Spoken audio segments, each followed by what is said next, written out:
Hello, my dear students. I welcome all of you. Today's topic is from current affairs. बहुत सारे newspapers में था ये, हमने ये न्यूज़ द हिंदू से ली है, आज के द हिंदू पेपर से। तो आज का जो ये टॉपिक है फॉरेस्ट रिलेटेड है, मियावाकी फॉरेस्ट्स। जो फॉरेस्ट्स है, जो ट्रीज़ होती है फॉरेस्ट्स में, फॉरेस्ट्स बहुत ज़्यादा बेनिफिशियल है, not only for this planet but for human beings, living creatures also. Forests दो चीज़ें करते हैं, एक तो ये हमारी कुछ गुड्स प्रोवाइड करते हैं, दूसरा ये बहुत ज़्यादा सर्विसेज देते हैं। सर्विसेज में फॉर एग्जांपल ये पहले ही एयर को प्योरीफाई करते हैं, पोल्यूशन को दूर करने में हेल्प करते हैं, रेन भी इनकी वजह से होता है, सॉइल इरोजन को बचाते हैं, सॉइल कंजर्वेशन में मदद देते हैं, और गुड्स में जैसे टिम्बर प्रोवाइड करते हैं, फर्नीचर जिसे हम बनाते हैं, या बहुत सारी चीज़ें हैं, हॉनी, रबर, ऐसे बहुत ज़्यादा चीज़ें हैं जो फॉरेस्ट से हम लेते हैं, जो इकॉनमी में हमें इकॉनमी ग्रो होने में मदद करते हैं और जिससे हमारी इंडस्ट्रीज़ चलती हैं।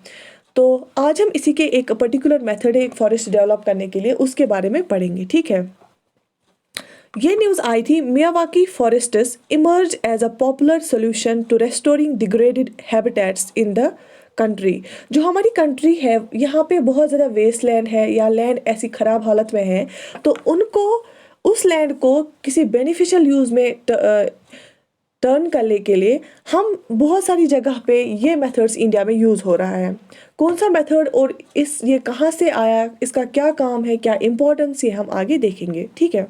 इसको बोलते हैं मियावाकी फॉरेस्ट्स। आपको ये पिक्चर दिख रहा होगा, पहले जो लेफ्ट साइड में है आपको दिख रहा होगा छोटे छोटे प्लांटलेट्स लगा के, और आफ्टर फ्यू टाइम ये पिक्चर ले गई है जो राइट साइड में है, आपको दिख रहा होगा जो डेंसिटी है वो इंक्रीज हो गई है, हाइट में भी प्लांट्स इंक्रीज हो गए, मिनी फॉरेस्ट जैसा दिख रहा है, ठीक है, सबको दिख रहा है। चले आगे चलते हैं, ये आप पिक्चर दिमाग में रखिए। जो इंडिया है, इंडिया का जो एरिया है टोटल वर्ल्ड में वो है that is 2.4% of area. India has area of 2.44% of the total world area, ठीक है। लेकिन जो एज पर पॉपुलेशन इंडिया का क्या कंट्रीब्यूशन है, इंडिया 18% पॉपुलेशन है इंडिया की वर्ल्ड पॉपुलेशन में से। वर्ल्ड की जो टोटल पॉपुलेशन है उसमें इंडिया का कितना पॉपुलेशन है, 18%, एंड एरिया कितना है, 2.4%। दैट मीन्स जो हमारे पास रिसोर्स है, लैंड है, वो कम है as compare to huge number of population. India का जो पॉपुलेशन है वो बहुत ह्यूज है एज कम्पेयर टू रिसोर्सेज। तो हमारे पास रिसोर्सेज कम है, पॉपुलेशन ज़्यादा है, तो हमें इसीलिए ख्याल करना पड़ता है जो हमारे रिसोर्सेज हैं इनको हम कैसे एफिशिएंट वे में डिस्ट्रीब्यूट करें हमारी पॉपुलेशन में, ठीक है। आगे चलते हैं। इंडिया ने 2015 में जो कॉन्फ्रेंस हुई यूएनएफसीसी की, जिसको हम United Nations framework convention on climate change बोलते हैं, यूएनएफसीसी, 2015 में यह प्लेज लिया था वहाँ पे कि to restore the green cover of 33% of it is geographical area by 2022। जो हमारी जो पॉलिसी है फॉरेस्ट पॉलिसी, उसमें हमें असल में इंडिया ने क्या रखा है, उसने रखा है कि जो जियोग्राफिकल एरिया है इंडिया का, उसका 33% हम किस में कवर करेंगे, ग्रीन कवर में। Total forest land, total trees हो, ट्री कवर हो, फॉरेस्ट कवर हो, टोटल 33% होगा, लेकिन only 24% is reportedly covered at present. आज तक सिर्फ 24% हम कवर कर पाए हैं। अलबत्ता जो हमारी फॉरेस्ट पॉलिसी है वहाँ पे क्या हमने बोला है कि 33% हम ग्रीन कवर में लाएंगे। ये हमने प्लीज एक लिया था इंडिया ने इन 2015 यूएनएफसीसी में। तो इस हिसाब से, इस लिहाज से भी बहुत ज़्यादा ज़रूरी बनता है जो हमारे एनवायरमेंटलिस्ट्स हैं, जो हमारे डेवलपर्स है, जो डेवलपमेंट सस्टेनेबल डेवलपमेंट की ओर जो हमारे एडमिनिस्ट्रेशन है, जो सस्टेनेबल डेवलपमेंट जोर देता है, फोकस देता है, तो उनके लिए भी ये ज़्यादा ज़रूरी बनता है कि वो इस मेथड को अपनाएं और बहुत जगह पे मिनी फॉरेस्ट को बनाए, जो कि हो रहा है। इसीलिए ये न्यूज़ आज करंट अफेयर में आई थी, ठीक है। मियावाकी टेक्निक होती क्या है, ठीक है। A method of sowing very young seedlings close together in small plots of land to create a forest within 25 to 30 years or growing by the day। Miyawaki technique होता है कि जो छोटे छोटे सीडलिंग्स हम बहुत ही क्लोज एक साथ स्मॉल पॉकेट्स, जो छोटे छोटे पैट्स ऑफ लैंड है वहाँ पे लगाते हैं, जो बिल्कुल हम क्लोज, डेंसिटी बहुत ज़्यादा रखते हैं इसकी, बहुत क्लोजली ये हम पैकेट्स में लगाते हैं।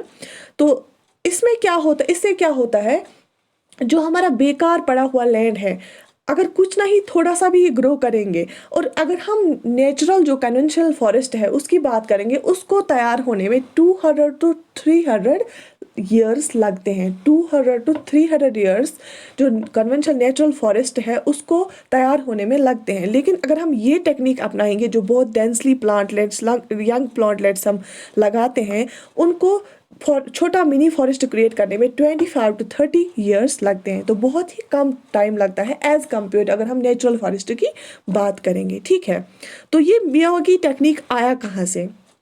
ये आया है जापान से।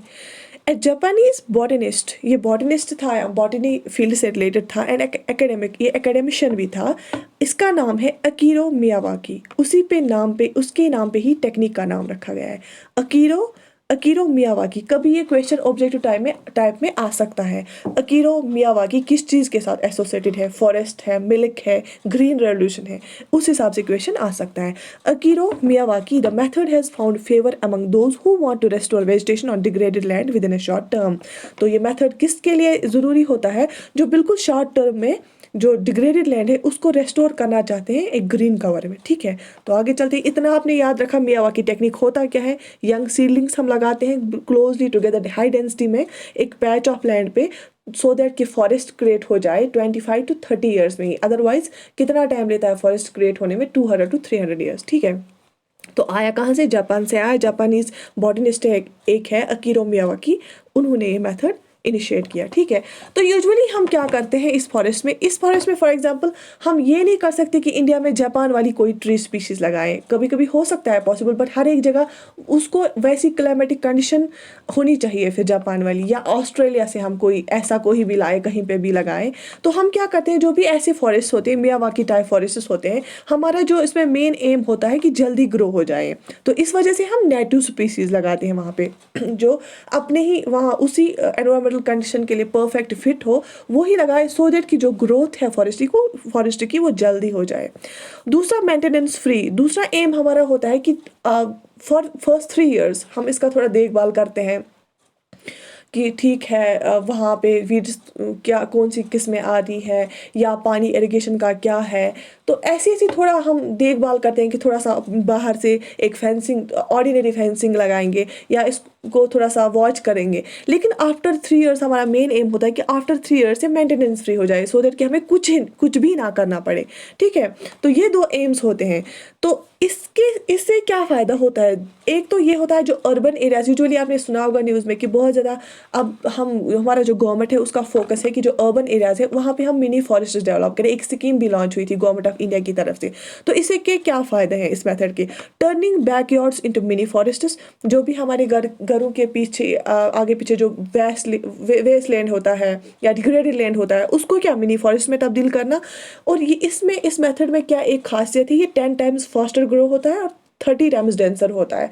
डेंसिटी भी इसकी ज़्यादा होती है और फास्टर भी ग्रो करता है। ठीक है, तो वैसे ही आज न्यूज़पेपर में दिया गया था कि बहुत सारी जगह पे ऐसी ही एक जगह है, the canopy of trees at थिरकू विधि इन सिरनगम just about hides the concrete jungle that it has been fitted into. The strongest of the 10,000 saplings of 53 native tree species that were planted here on December 20, 2019 have grown into a forest where bird song punctuates the sibilance। तो इसका ये कहना है कि जो थिरकू विधि सिररंगम पे जो हमने यही मेथड करके फॉरेस्ट बनाया था वो एक फुल फ्लेज्ड फॉरेस्ट में डेवलप हुआ है, जहाँ पे अभी सिर्फ फॉरेस्ट ही नहीं है, वहाँ पे बर्ड्स भी जैसे नेचुरल फॉरेस्ट में होते हैं, जैसे मेन फॉरेस्ट में होते हैं, तो ये भी तो नेचुरल ही है। तो वैसे ही बर्ड्स यहाँ पे भी अब आके सिंगिंग करते हैं।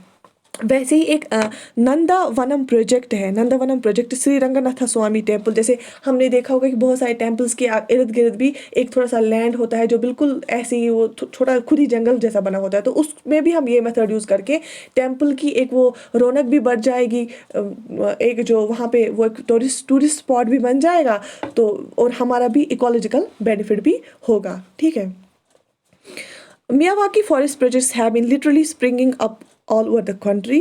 दो अथॉरिटीज़ ज़्यादा फोकस करते हैं इन मेथड्स पे, एक तो म्यूनसिपल अथॉरिटीज़ और एनवायरमेंटलिस्ट इकोलॉजी को बचाने के लिए, और म्यूनसिपल अथॉरिटीज़ को बहुत सारी गवर्नमेंट ऑफ इंडिया की तरफ से जो स्कीम्स बनी हुई है, तो जो उनके फंड्स आते हैं ग्रीन कवर को इंक्रीज़ करने के लिए, वो ये बोलते हैं कि अलग अलग हम जो ट्रीज़ लगाते हैं उससे बेटर है कि मिनी फॉरेस्ट्स बनाएं, तो उससे बहुत ज़्यादा फ़ायदा होगा। फॉर एग्जांपल एजुकेशनल पर्पज़ के लिए यूज़ हो सकता है, स्टूडेंट्स को दिखाने के लिए हो सकता है, या जो एक म्यूनसिपल एरिया है उसका इकोलॉजी ठीक हो जाएगा, उसका जैसे एयर प्यूरिफायर ये बन जाए, वैसे ही बहुत सारे यूज इसके हैं, तो उससे बहुत ज़्यादा बेनिफिट हो सकता है। तो इसमें दो एग्जाम्पल्स आप याद रख लीजिएगा, कभी आंसर राइटिंग में भी आपको आ सकता है काम। The Telangana state government is experimenting with a version of Miyawaki through the Yadadri method. Yadadri method कहाँ पे यूज़ होता है? तेलंगाना में। Of dense plantation with no definite spacing between the saplings which has shown good results in Warangal. Warangal एक जगह है, southern India में है, साउदर्न इंडिया में एक वरंगल जगह है, तेलंगाना गवर्नमेंट ने क्या किया है, यदाद्री मेथड यूज़ करके, यही यदाद्री मेथड इसी को नाम दिया है, थोड़ा सा और भी कुछ ऐड किया होगा या थोड़ा डिफरेंट ये किया होगा। वहाँ पे भी क्या होता है, जो सैपलिंग जो प्लांटलेट्स हम लगाते हैं उसमें कोई पर्टिकुलर डिस्टेंस नहीं रखते हैं, बिल्कुल हाई डेंसिटी में लगाते हैं। वहाँ पे भी एक ये सक्सेसफुल मिशन बन गया है। वैसे ही तमिलनाडु में भी क्या हुआ है, Tamil Nadu green warriors are trying to evolve a backyard forest model. उनने उस मॉडल को क्या नाम दिया है? Backyard forest model. That will be an income generator for small scale farmers while regenerating the local ecology. तो तमिलनाडु के भी दो एम है इस बैकयार्ड फॉरेस्ट मॉडल के। एक तो स्मॉल स्केल जो फार्मर्स है, छोटे छोटे फार्मर्स है, उनको तो एक इनकम भी जनरेट होगा, जैसे टिम्बर निकलेगा वहाँ से, या अदर फॉरेस्ट प्रोडक्ट्स निकलने, और उसके शाना बशाना क्या होगा, रिजनरेट होगा जो लोकल इकोलॉजी है वो भी, उससे इकोलॉजी हमारा एनवायरनमेंट, हमारा एटमॉस्फेयर भी ठीक रहेगा। ठीक है, तो यही देखे था आज के द हिंदू में कि जो नेचुरल फॉरेस्ट है वो 100 या 200 या 300 ईयर्स लेता है ग्रो होने में, लेकिन ये 25 या 30 ईयर्स में ग्रो होता है, इसलिए ज़्यादा बेनिफिशियल है। ठीक है, लेकिन बहुत सारे एनवायरमेंटलिस्ट ये भी बोलते हैं कि ये कंडीशनल सस्टेनेबिलिटी है। फॉर कंडीशनल सस्टेनेबिलिटी मतलब ये ऐसा एवरग्रीन सस्टेनेबल इसलिए नहीं है क्योंकि जैसे newcomers to the idea should be aware of its high initial cost when compared to the conventional plantation and also prepare to cull large trees from forest plots to allow the other plants to thrive. Unless a Miyawaki forest is able to survive without any watering or nutrients, it serves little purpose except as a short-term decoration. अच्छा, तो ये बोलते हैं कि conditional sustainability क्यों है, इसमें कुछ कंडीशंस है। फॉर एग्जांपल, ये मैंने आपको बोला कि इसका जो एम है 3 इयर्स के बाद मेंटेनेंस फ्री हो जाए, लेकिन अप टू 3 इयर्स ऐसा ना हो कि आप इसमें इरिगेशन फैसिलिटी ना हो, ये बस थोड़ा सा डेकोरेट करने के लिए हमने लगा दिए तो आगे बढ़ा नहीं।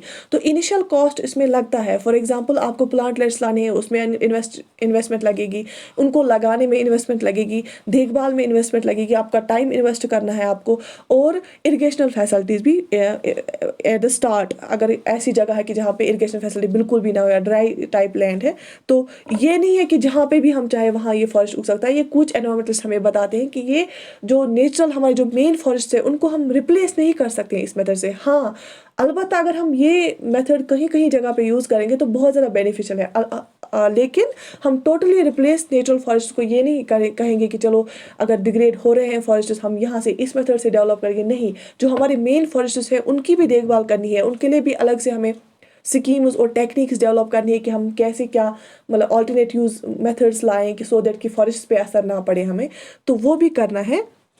इन शॉर्ट, आज का जो टॉपिक था द हिंदू में, इसका यही था कि बहुत जगह पे इंडिया में ये फॉरेस्ट मेथड यूज़ हुआ है, सक्सेस हुआ है, लेकिन ऐसा भी नहीं है हम फुल फ्लेज्ड इसी पे रहें। जो हमारे मेन फॉरेस्ट हैं उनका भी ध्यान रखना है। लेकिन जैसे तमिलनाडु में मैंने आपको बोला, तेलंगाना में, केरल में बहुत सारी अच्छे नए म्यूनसिपल कॉरपोरेशन हैं, बहुत सारी जगहों पे आपको दिख रहा होगा स्लाइड्स में, आप ये पढ़ सकते हैं खुद भी।